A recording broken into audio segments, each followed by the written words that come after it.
Hello, everybody, and welcome to this first episode of our season 4 of the Rise Up, Ignite Your Life podcast. This season, we're going to be bringing voices from the front line, front and center for you. And today, my guest, Ken Noble, is a representative of an often forgotten or overlooked frontline public servant. So, we're going to talk a little bit about faith, a little bit about uh, what it is to be a chaplain and a pastor and someone who is there to be a safe place for other people's emotions and stories, and also the progression of starting one's own business and coming into an awareness of how important leadership can be in our individual personal lives as well as our professional lives. So please welcome Ken Noble of Noble Leadership Solutions to the show. Hi. Hi, Ken. How are you, ma'am? I am so good. I'm very happy to have you here, that we've finally managed to connect after so many many attempts on both sides. It's been really fun. We both have chaotic schedules, so we had to track each other down, and we've had, I think, 4 efforts to make this happen, and we've both been called to duty every time that we have tried to connect. So, Ken, you're working as a member of the John Maxwell team. Yes. So what inspired you to join that team, to take those courses, and to jump on board that train? Well, it's kind of a long story, but it really started probably in the early 2000s when I was given my very first personal growth and development book, which was the John Maxwell book, and it was the 17 Laws of Teamwork. And that started me on kind of my own self-induced university of buying leadership books and developing things. And at the time, I was working full time, and I was also working in a nonprofit, the church, very early and very young in my career in that. And I just began to voraciously read as many leadership books as I could get by so many different authors. And eventually, after about, probably 15, 16, 17 years in ministry, my senior pastor, or one of my direct report pastors, asked me, what do you want to do for personal growth? I mean, what are some things that you'd love to do? And I went, nobody's ever asked me that before. And I wanted to get some certifications, right? Maybe marriage counseling. Definitely would love to have something as a leadership certification, because that's kind of what I was known for in my circles, was being a really good leader, but not really having any kind of backing to that other than just, my proof in the pudding, kind of, so to speak. And so I joined and went through a very difficult season in 2017, got my certification in August of 2017, launched my business in December. And then over the course of 2018, ended up joining mentorship, decided that this could possibly be a career change and a move for me in launching my own business. And in 2019, that's what I did, and became an executive director for the John Maxwell team at the time. And so here I am. I've had my own business since 2017. I left full-time ministry in June of 2019. July of 2019 was my first step into the foray of the business world as a solopreneur. And I've been just doing what I can to serve people and add value and help people along the way. Awesome. So on our show, we often talk about people's trauma journey or people's experiential journey and what leads them on the paths that they choose to take, especially those choices that lead us to want to serve others. So you mentioned that you were a pastor, and you mentioned that you'd spent a lot of time on that mission, on that journey. So what was that instigator for you? What led you to a faith-based profession? So I grew up in West Texas, kind of the buckle of the Bible Belt, so to speak. And I grew up with kind of a faith. It was more of a cultural Christianity than anything. I sowed my seeds of mischief along the way. definitely became kind of a little bit of a hoodlum. You know, in small town West Texas, you're just drinking and partying and doing chasing girls and all the things.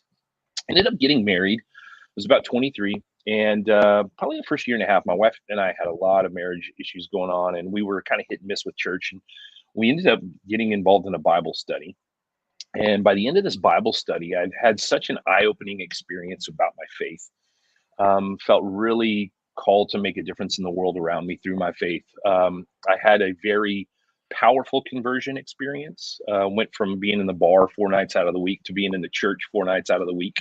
Uh, you know, and about 6 months later, I just kind of volunteered to start serving with our youth ministry. It was in September of 2001, I believe. Nope, September of 2000. And I started volunteering in our youth ministry we had a very, very small church. And, just very shortly thereafter, I was, I was leading it, and I was a volunteer on staff at that church for about 7 years. Got ordained as the associate pastor. Then I went from there to a larger church in Arkansas. I was there for 6 years doing youth and young adult ministry, and I was part of the lead team of that church. It was probably about 1,800. Then I ended up at a mega church in Midland, Texas, where I was on staff there for 6 years. And then that's kind of when I transitioned back into the corporate world, because I'd kind of come out of corporate before. I went from corporate into a ministry job as a chaplain for a hospice organization before I went full time into the church world. And so 19 years of ministry total, and about 12 of that was paid with benefits. It was kind of, ooh, wow, benefits. you can have benefits with this job.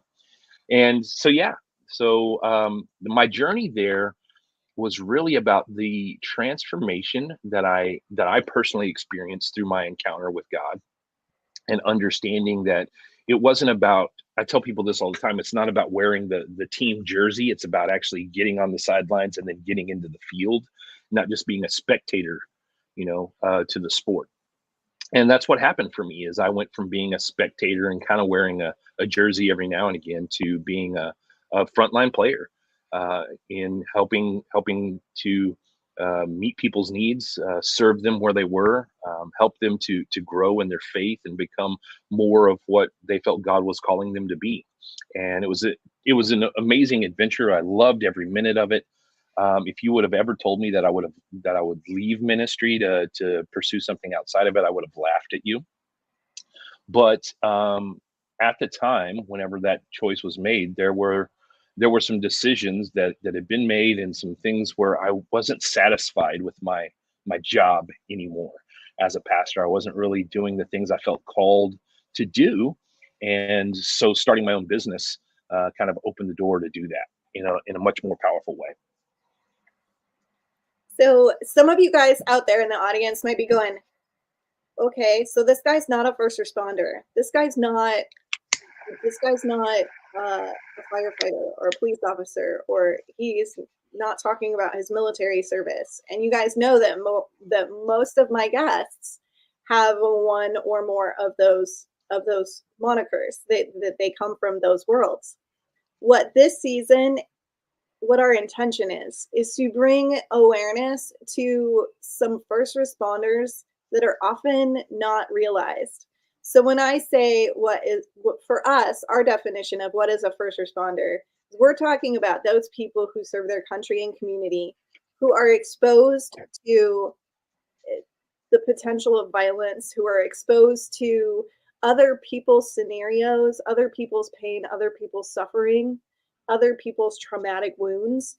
And I want you guys to think about the role of a pastor or the role of a chaplain, and then compare that to the role of, say, a hospital employee. So we're still talking about someone who's exposed to literally the death of an individual, and they have to handle the aftermath. So Ken, can you tell us, without any details about identity or anything like that, can you talk about a few of your experiences that put you on the front lines, having to hold the burden and the weight of other people's traumatic experiences. Yeah, well, one of the most powerful and impactful moments, being a first responder, happened at my last church. We had a student that shot and killed his parents, and it rocketed our entire church congregation. And it happened on, I think it was like a Tuesday, maybe even a Tuesday night, and I had to stand in front of the congregation of young people that he usually sat in, and had to address that in front of literally 150 students as to how could something like this happen. That was one of the most powerful and impactful ones. Of course, there's always, the marriage crisis that arise. I remember early on in my ministry, I got a call at 2 a.m. because a husband and a spouse were having a pretty intense situation, and they wanted me to come over right then and there, and kind of solve that problem. There's been hospital visits to people that have been in car accidents or illnesses. Of course, I was a chaplain for a hospice organization, two different hospice organizations. And so being by the bedside with people as they are passing on, being with the family, and learning how to just have the ministry of presence and just simply being there as a representative of faith, and doing what I can to serve and to love and to care. And I mean, you don't really have answers in that moment, which I'm sure most of your audience understands that, especially if they've had to ever kind of deal with a traumatic episode. And so you're just there, and you're standing as strong as you can to show love and support and be there for the individual.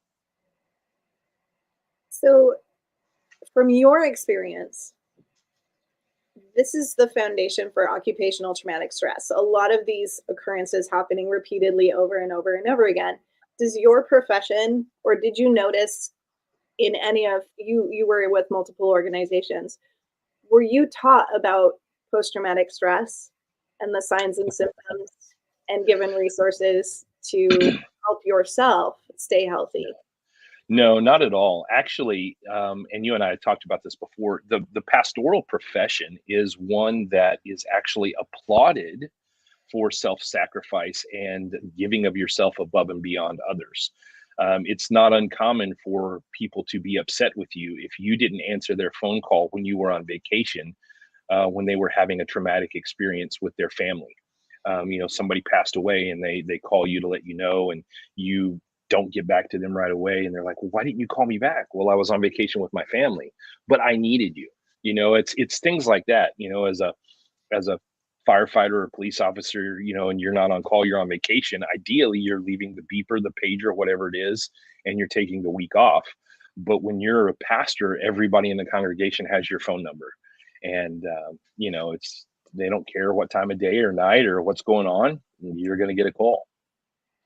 And so, you know, the idea of Christianity, I'm going to speak specifically to Christianity because that's the denomination I'm a part of. The idea of Christianity is that, you lay down your life for others. That's kind of what Christ said and did. And so as pastors or shepherds, right, we're called shepherds of people. We're kind of expected to have that same mentality. And unfortunately, a lot of times you're not taught how to have healthy boundaries. And it causes a lot of strife at home, where your wife and your kids are like, Dad, you're getting up from the dinner table again. Oh, you've got to leave again. You've got to go do this. And, I actually had one time, my wife and I had bought tickets to go see Wicked. And we bought them months ahead of time. And one of my pastors had actually called an important meeting the same night. And I said, well, I won't be able to be there, but we bought these tickets. And he's like, no, you'll be there. You'll sell them or give them away or whatever. You're needed there.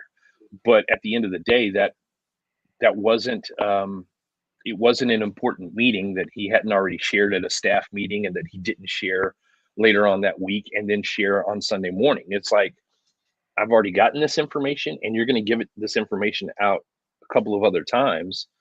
and you're making me cancel some, I mean, there's things like that, right? And so, yeah, there's definitely a lot of stress involved in it that you don't necessarily, you're taught how to have spiritual coping skills, but the emotional and mental stressors are still there.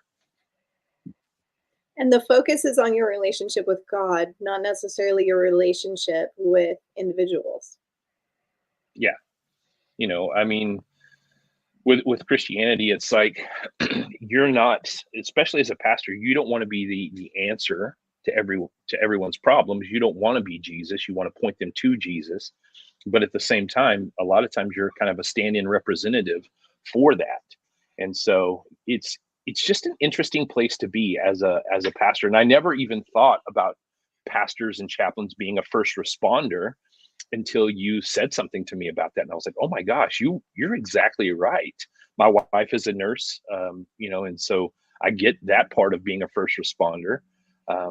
But then when you mentioned the fact that as a pastor I was one, I was like, oh wow, she is totally right. I never even, like, those of us in the field don't even realize that we're first responders as well.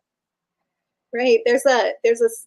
You mentioned it and you like encapsulated it perfectly. Is how we just define it is exactly what you said, that sacrificing your life, basically your wants, needs, and desires for others, and having just an acceptance and a knowledge that their needs come first. So your Yeah. family automatically knows that their needs are secondary to the mission, to the job, Yes.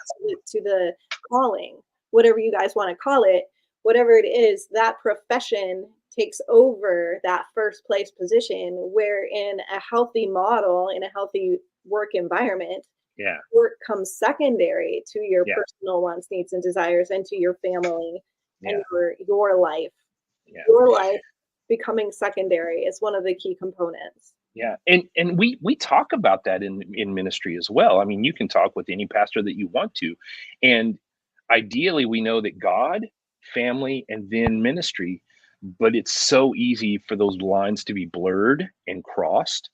And one, as pastors, we're not taught how to set those boundaries, and we don't teach our congregation how to respect those boundaries. I mean, it's true. It's crazy, but it's true. Right. So, coming from a system that ultimately is failing to support its most important members, because the pastors and the chaplains are ultimately the most important pieces of the church. The congregation that needs you cannot be there if you guys are not strong and healthy and well supported. So Exactly. we talk a lot about tearing down systems that are minimizing or tearing down first responder lives. So just off the top of your head, and I know I'm throwing you under the bus here, what could the church do? What could the system and organization do to help better prepare people who go into the professions that you were in? Well, one, one is not just teaching about God, family, ministry, but actually giving support tools for that, and setting churches up so that the pastor isn't the end all be all of the resource. One of the churches that I was a part of had an excellent system that was built around life groups, cell groups, small groups, whatever you want to call them, where you were literally setting people up as, mini surrogate pastors for smaller communities, and so if there was something within the community, the 10, 12 people in the small group that needed to be addressed, the small group leader would handle it. And if he couldn't handle it, then it was elevated up to what we call generational pastors, which were people that oversaw multiple small groups. And then beyond that, if something else needed to be escalated, then it would eventually come to a pastoral presence. And that's great, but not every single member of a congregation is involved in a group like that. And so that was a very healthy structure, and it worked very well. Um, and at the time, it was taught very well that your needs are going to be met through your smaller community, your smaller group community. But not every church is set up that way. Like I said, I was in a very, very tiny church that was less than 200 people. And, the pastor was bivocational and I was a volunteer, and so there's not a whole lot of building that infrastructure. And when something is that small, it kind of is a one-man operation, so to speak. And then the next church that I was at, the much bigger one, was very much built that way, but there were still some things that were a little out of whack. And then when I ended up at the mega church, there was a lot of talk about the small group community and those kind of things, but they weren't actually built in a way that created that structure and that support. And so there was, I mean, to me, I think equipping the saints for the work of ministry is what, how we kind of put it. It's in Ephesians 4, and really helping empower the people in the community to take care of the community alleviates the stress and the pressure on the pastor to be on call all the time. I mean, it still happens, but that's one good way. But the other way is establishing healthy boundaries, right? Teaching young pastors, people stepping into ministry, how to have healthy boundaries. Because we do. I mean, when we first get into ministry, we're not cynical, we're not jaded. We want to help everybody. Oh, I want to just help people know Jesus, right? Or I want to serve people when they're struggling. And so you get overzealous, and you can very easily burn the candle at both ends. I hear you saying, and this is going to be a really, really fun conversation for some of our folks listening. I'm hearing the parallel between bringing in and teaching peer support and creating these resources where the system can support itself on multiple different levels, and giving people those resources and giving people the knowledge that they need to be able to support each other. Mm-hmm. So that early mental health and social skills and relationship skills and all of those important tools and resources that we're talking about here with the RISEUP system are just as imperative in this system as they are in, say, a police department or a fire department or a hospital. So these systems of teaching, these systems of knowledge are applicable differently, but applicable to all of our public servants roles. So you're literally talking from a common sense standpoint that why doesn't this just exist everywhere? Like, this is so common sense, and this is what would fix it, right? This is how we do this. Yeah. So being not in those environments, and being able to see exactly what that piece is that's missing is really, really fun, and it's a great conversation starter. So the other thing that I wanted to talk to you a little bit about is moving from that into your own business. What was that about for you, and how is that, like, what do you feel around that? Yeah. So what led to it is there was a transition at my last church where they moved me from one position where I was overseeing the entire youth department and some things along those lines, and I was speaking on a regular basis, 2 to 3 times a month. I was leading internship programs with young people that were interested in ministry. I was training them up, equipping them, those kind of things, and I was doing a lot of individual kind of counseling and those kind of things as well, doing some one-on-one discipleship. And then when I transitioned to the new position, it wasn't like that at all. It was literally I was responsible for making sure certain events were happening. I was more of an event organizer and planner. I was responsible for managing volunteers on a Sunday morning. And when I would try to gather people together to do some equipping and some training, very few people had buy-in. There wasn't a lot of vision for what they were doing, and not a lot of people would show up. And it was very hard to get and maintain a successful volunteer workforce in the position that I was in. Um, and I was doing a lot of curriculum writing and managing different classes and things.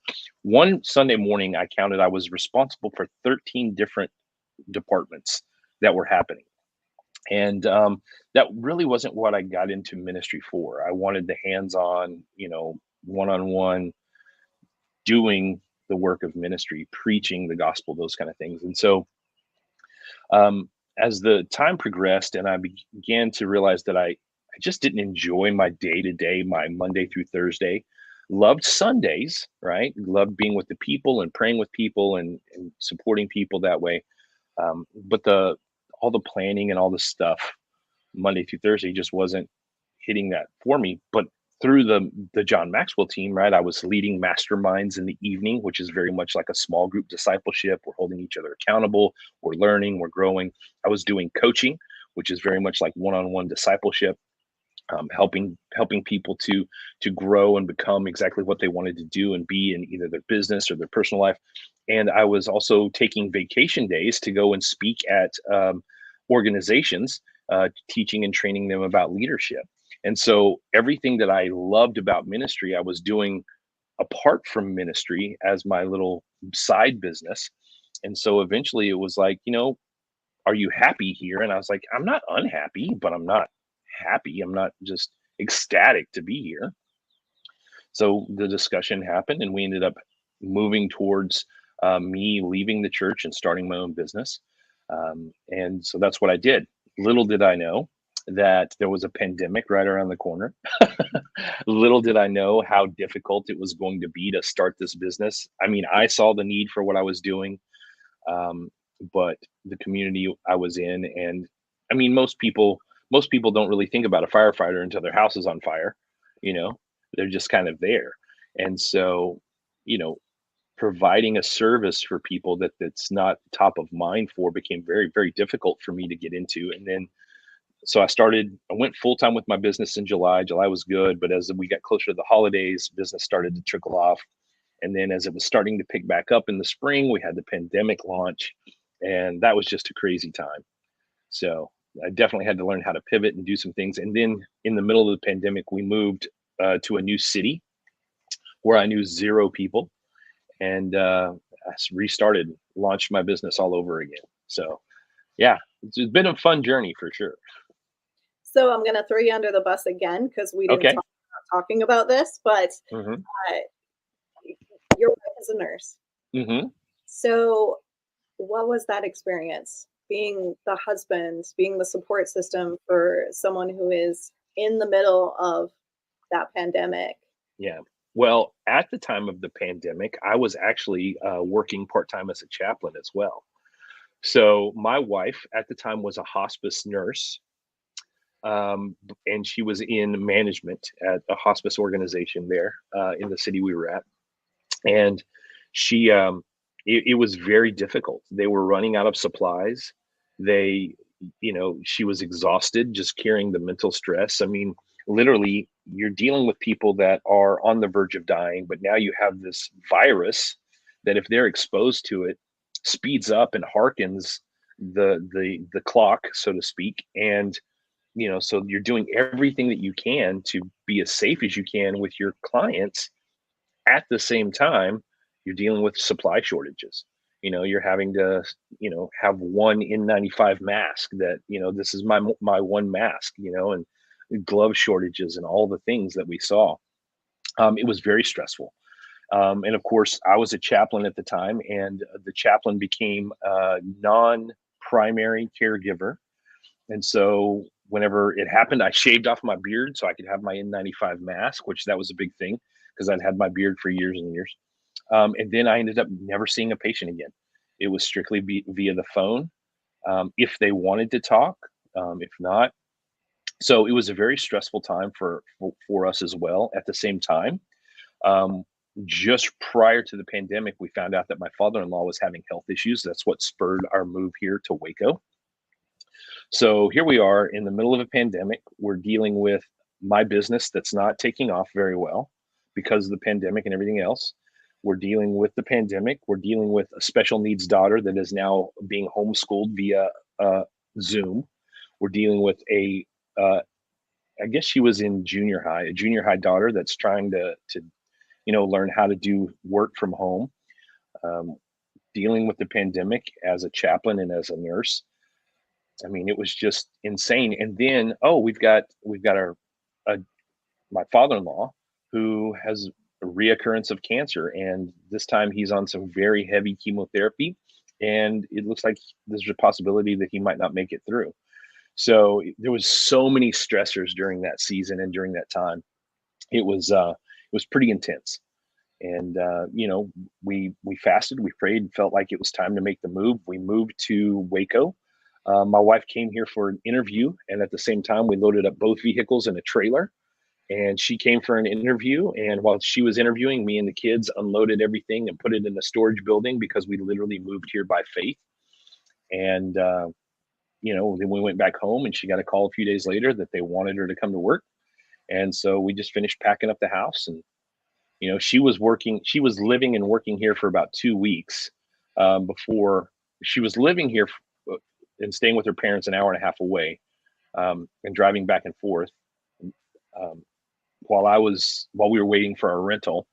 And I was back in Midland packing everything up and trying to get everything put together. So it was definitely an interesting season for us. And you've struggled with your own mental health challenges throughout Yes. all of this as well. Yeah. Yeah. In about 2010, I was reading a youth ministry book on building sustainable youth ministries, and chapter 8 began to talk about an emotionally unhealthy youth worker. And as I was reading through it, I started circling things. I was like, oh my gosh, oh my gosh. And I looked at my wife and I said, I mean, like literally there's red flags all over the page. And I looked at mom and I was like, honey, I think I might need counseling. And she looked at me, she goes, you think? Like she had seen this coming for a long time. And so I think it was 2010, I went and started seeing a counselor. Um, and being a person of faith, right? I had tried to pray depression away. Which at the time, I mean, I assumed it was depression, but it wasn't like, oh, I'm depressed. It's just like, oh, these signs show that I'm depressed. Tried praying it away, tried fasting it away, tried, all the things. And I ended up going to this counselor, and he sat down and we started talking. He goes, well, first thing, I just want you to know, according to the tests, you're clinically depressed, and you showed up here today because you think you're broken, and you want somebody to fix you. And he said, you're not broken.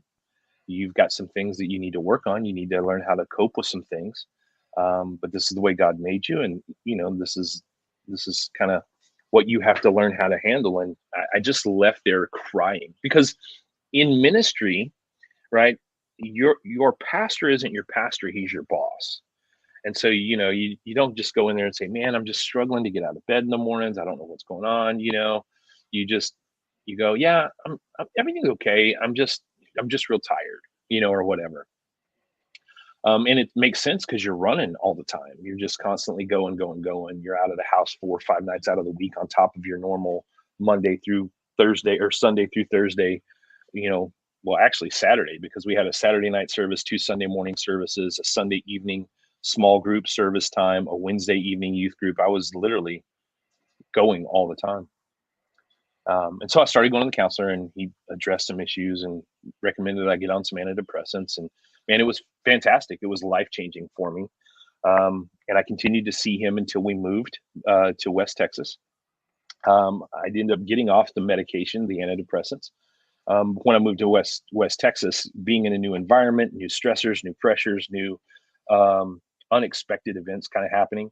And you go, okay, you know what? I need to go find a counselor. And then that's not easy, finding a counselor that you actually connect well with, um, which I didn't know at the time. I just assumed every counselor was as great as my first counselor. That's not the case. So I ended up getting back on meds, dealing with all of that kind of stuff. And then when I launched into my business, right, you're moving from one stressful situation to an entirely new stressful situation, right? These new stressors. And man, it hit me. It punched me in the gut, knocked me down. We had some family issues going on at the same time. My wife ended up having to have some unexpected spinal surgery.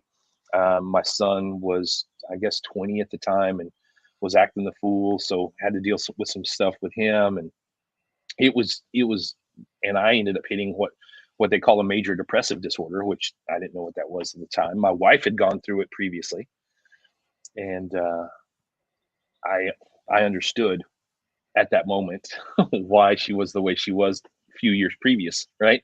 You get out of bed, you take your kid to school, you come back home, you go back to bed, and you get up to go get your kid from school, and you've done nothing all day. Um, we tried some med changes, which made things worse. It was just not a pleasant time for me. And so, um, making the move, all of those kind of things that I did in the midst of depression, struggling and trying to figure out how I was gonna provide for my family with not so easy marketable skills, right? As a pastor, you've got a plethora of skills. You're great. You'd be a great CEO or whatever, you know, and then all of a sudden you're in a job market that, unless you have a degree or you have um, a previous job as a C whatever, you're not going to get a job doing that. And so trying to find jobs, I couldn't even get a job as an assistant manager at PetSmart. I mean, it was that bad in the middle of the pandemic. You're trying to find the jobs and all these things. And so we ended up moving, and um, basically, I just, through the support of my wife and my father-in-law, I was like, you know what? I've invested too much in this business to just drop it. So I started it all over in the town. I didn't know anybody, and got out of the house and spent a lot of time on Zoom meetings and getting to know people. And here I am today. We're gosh, this is 2023. We're literally almost 3 years past the pandemic, or 3 years anniversary of the pandemic is upon us, right? And it's been an interesting journey, to say the least. But once again, it always goes back to the community of people that you surround yourself with.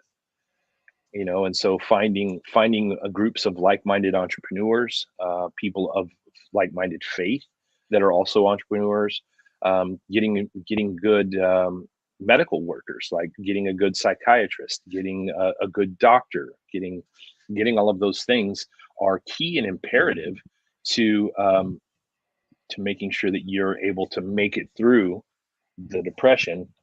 And at the same time, people always ask me, well, how could you be in such major depression if you're full of faith?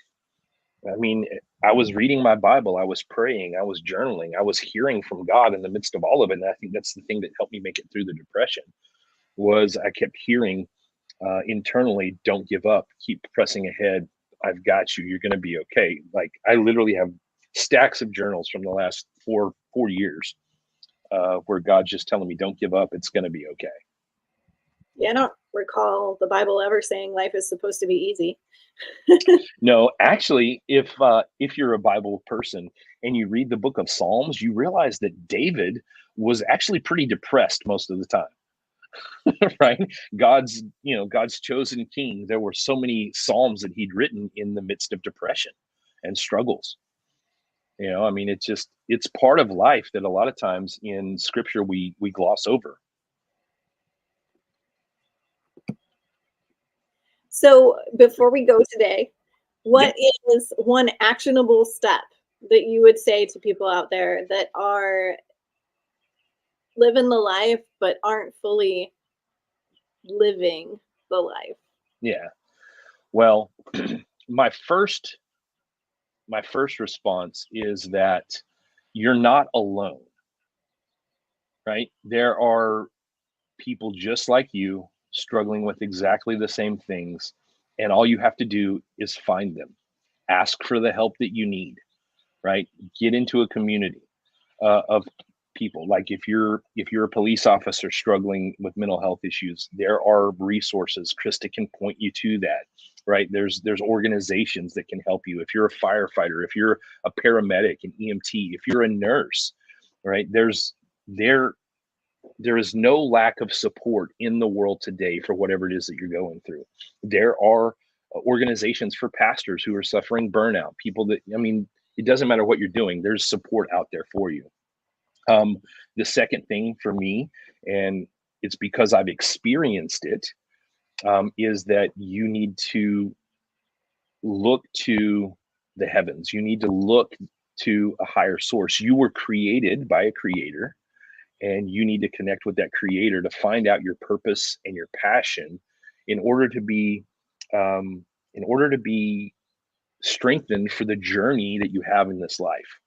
And so for me, my faith in Christ, because when you know that you're connected with the Creator, no matter how alone you feel, you're actually not alone, and that's huge.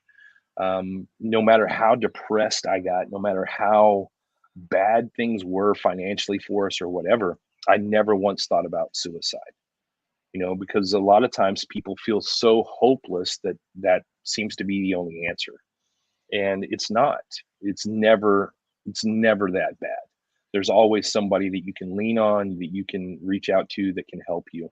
And so that's what I would say is find that community of people struggling with what you're struggling with, and then look to a higher source outside of yourself. All right. And Ken, just for people who might be interested in your services, who have Yeah, tell us a little bit about yeah, what you're offering now and yeah. how people can get a hold of you. Yeah, so I own Noble Leadership Solutions. I develop people, I train leaders, and I inspire the masses. So I do a lot of public speaking for fundraisers, events, MC things. I go into companies and organizations and do leadership training, whether it's Maxwell's training style or other types of things.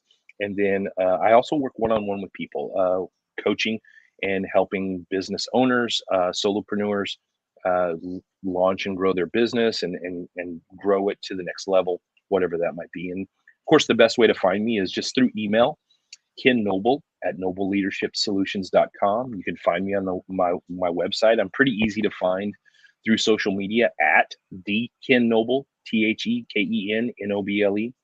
So, um, so yeah, I just really want to serve. That's kind of why I came on here today. Anything that I can do to add value to your audience is why I'm here. Is what I showed up for today. Thank you so much for being here with us. Yeah, absolutely. Thank you for having me. It's been an honor. Hey, everybody. Thank you so much for being with us today. And I really look forward to bringing you voices from the front line. Some of our guests have amazing stories of survival. Some of them have amazing stories of sacrifice. Some of them have amazing stories of impact.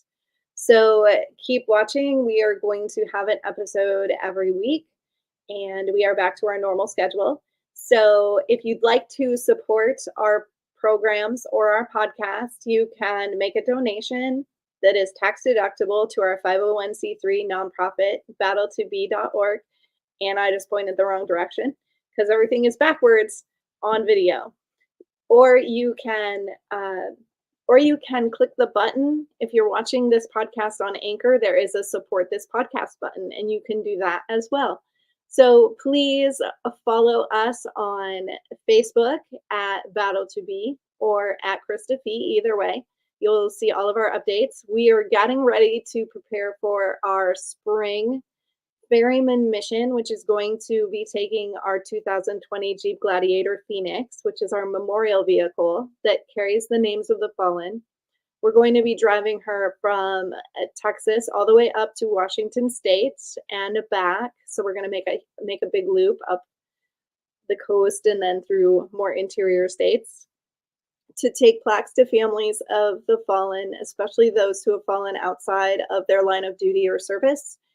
The light of their service is never diminished by their cause of death, and we want to bring a lot of awareness to the humanity of our public servants and to the sacrifice made by the families of our public servants. So please support our organization, and please keep an eye on what we're doing.